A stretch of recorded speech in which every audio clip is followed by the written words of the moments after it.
What is going on, YouTube? Rags here, back for another video. And we got another interview. This is interview number 13. And we got Rajon, Picaso, Chance, 7-0, Prospect coming up. He's almost in that contender status. You know what I mean? Hey Rajon, how do you feel, man? How do you feel? Feel good, man. Can't complain. Enjoying life and training hard. Yes, sir. Yes, sir. That's what it is about. So hopping straight into the questions, the first fight that I seen you in was your fight against Elon De Jesus, and that was the first fight. So in the fifth round, he kind of like hit you with a cheap shot. You know what I mean? Like you couldn't see. There was a headbutt he faked like he was hurt, and then when he seen that you responded to that, he came up and hit you with a cheap shot. What was going through your head when he landed that cheap shot? What I could say what was going through my head was, damn, he do hit hard. So I'm gonna have to say I was just caught up in the moment. At the times, it was just everything just happening so fast and stuff outside of boxing was going on. So number one, regardless of what me even going into that fight, I never had a clear mind. So everything was just happening so fast. And to be honest, he caught me good. So I was just like, oh shit, you got it. Yeah, that's what I said when I seen that, because he landed like three and he was going in for a fourth one before the refs jumped in. I was like, dang, bro. You know what I mean? But yeah, that was a good fight. Two undefeated prospects going at it. And that's this type of stuff that I want to see in boxing. Now in the rematch, what do you feel you did better? In that fight. What I feel I did better was have a better camp. And what I mean by better camp, I feel like I was more, disciplined, more on the mindset of I gotta win, more on the mindset of he can't beat me, and I wasn't taking no L, especially not in Jersey. So yeah. Yeah, definitely, sir. It was just experience in my hometown, big stage, and hope to run it back again in trilogy sooner. Oh yeah, yep. Do you feel his style was like rough or dirty? Because I seen he hit you with a lot of low blows, headbutts, a lot of hugging, all that holding, all of that. Do you feel the style was just dirty, or was he just a rough fighter? I'm the better boxer, so in order to try to be the better boxer, sometimes you gotta make it dirty. So I feel like Elon has a lot of skills and he's a tough fighter. So me personally, I can't judge him off of just that fight. So I'm gonna have to say he had to fight me that way. So in that fight, I'm gonna have to say he got a little dirty, and I got dirty back. But we ain't really gonna talk about that. Yes sir. Now your second to last fight. You did fight on Christmas. I remember watching that one. That was your rematch against Elon. How was it fighting on Christmas? How was that experience fighting in Jersey and on Christmas? Fighting in Christmas, it was dope because one, I didn't even think that many people were gonna show up because of Christmas. Even though it's the Prudential Center, everybody comes there, cool. But I didn't have that many people showing up. When I seen it, I'm just like, oh, it's lit. It's a movie here. And that was like one of the first times I fought in the Prudential Center in Jersey. So it felt good, a good experience, good exposure, good content on TV, Fox. Can't get better than that. And even after the fight, I still wished Elon like the best Christmas and stuff because he still got kids at the end of the day. I don't have no kids, so I was just saying, what I mean? Good fight, champ. Yeah. You know what I mean? So, if you just take a tour around your Instagram page, you search your name up, you'll see that you work with a lot of high top tier guys. You know what I mean? How has working with them, helped you? Teofimo Lopez, Stephen Forden, Chris Colbert, all those types of guys. What do you think you learned from them? I learned a lot, but even when I'm in the ring with them, I still go in the mindset of you're not better than me. Even though Chris is my brother and everything, I just have that mindset of you're not better than me, or I gotta prove that I'm the best. But that's just me. They all good work. They all great work. The best fighters. that's just my mindset. That's all. Yep. That's the winning mindset that you have to win.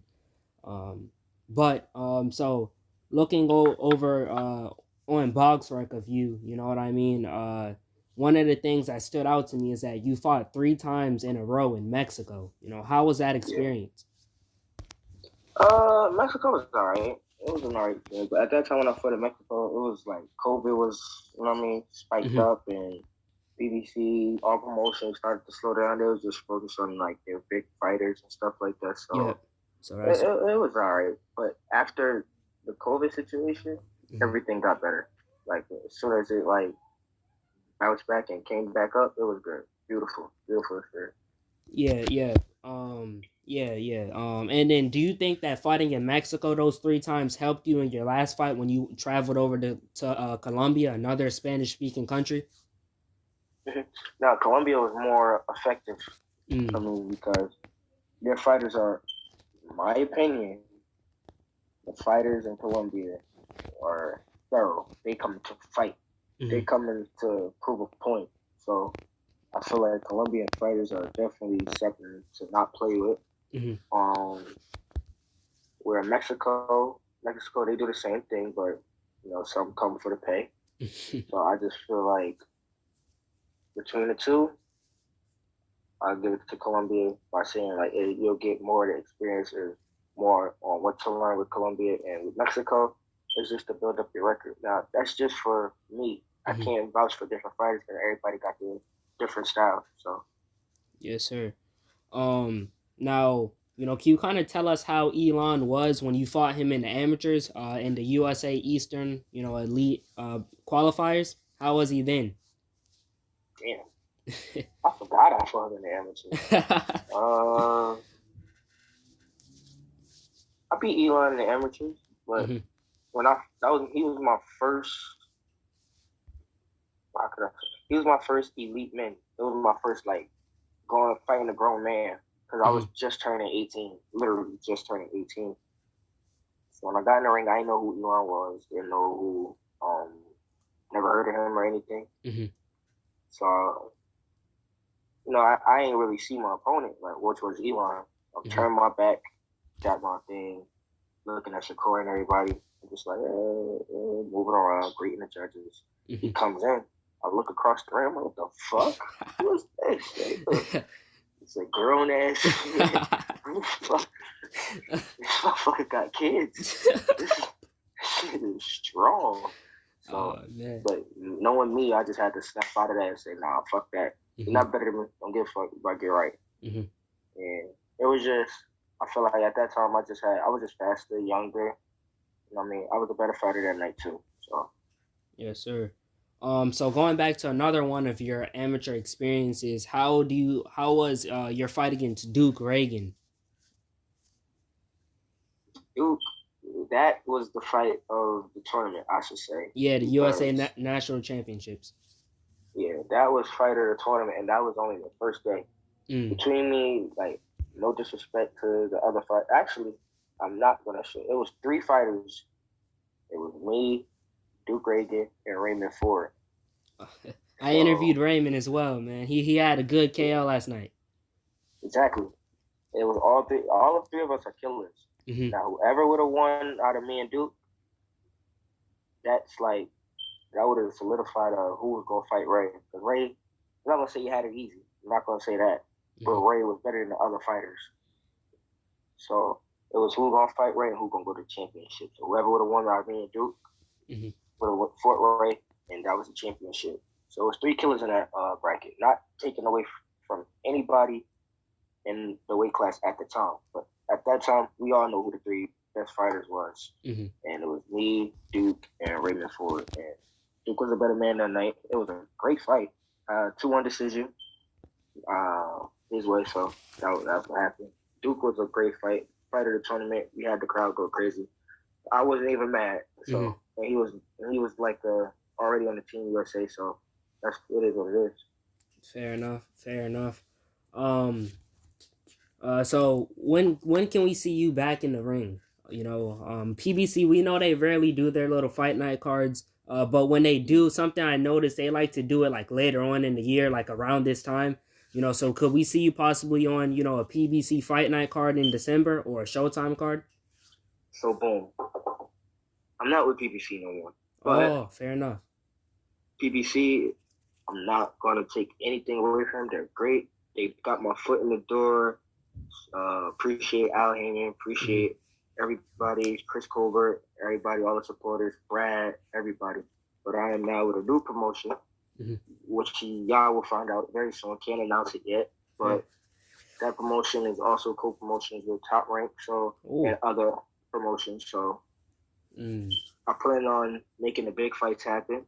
You know what I mean? Because even with boxing, the reason why people haven't seen me fight and so on, the boxing is still a business at the end of the day. It ain't just about fighting and then you're not knowing what's next. See, me on the other hand, I'm still a fighter, yes, but I'm also still business. So when I fight, I want to know what's next. When I fight, I want to know what's next again. When I fight, I want to know what's next. When I fight, I want to know what I'm doing with that money. Then I want to know what's next. You know what I'm saying?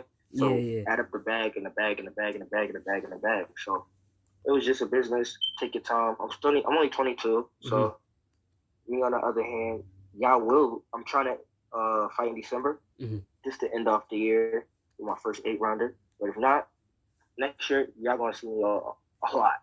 I'm not even worried about that. We got a big fight coming up too.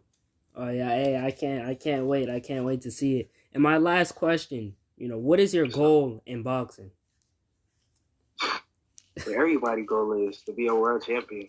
But the thing is, I don't just want to be a world champion. I want to be one of the greatest to go down in boxing. So I mean, yes, sir. Even with you being great in boxing, you also could be great in life. So I want to be one of those boxers that like worked hard and cool kid and all that other shit. Kind of like me personally, though, I just want to be a legend. Kind of like Chris Colbert, like with how he's doing with his little football team, you know, and he has his own little restaurant and everything. I respect what Chris Colbert doing, absolutely. But the thing with that, I want to be a legend. Like if I was to say, for example, taking away from my big brother, what he did that night, everybody always said to him, "Oh, you ran the whole fight, or you did this." How I see it, he lived to fight another day. He didn't get hurt. He got out safe. He get to go back home to his son and daughter. And that's that. Me, on the other hand, I'm not going out like that. I'm going out with a bang. You gonna know who I am, and we gonna fight again. Even when I fought Elon, no other kid. Well, I was 21 at that time. No other kid would have took that fight again. They would have tried to run away or try to say I need another opponent. Nah, I was gonna fight him again until we make this shit right. So that's just me. No, not taken away, but I want to be a legend in boxing and a legend to people. I do the other stuff in my city. I don't really like football and stuff. I respect it. I support, but I just want to be a legend to the world. You know what I mean? I'm already a king in the city, so legend to the world is even greater. Yes, sir. Yes, sir. Well, thank you, Rajon. You know what I mean? You got any message for the fans? Oh, yeah, for the fans? Stay tuned. Y'all going to see me very, very soon. Sure. Stay tuned.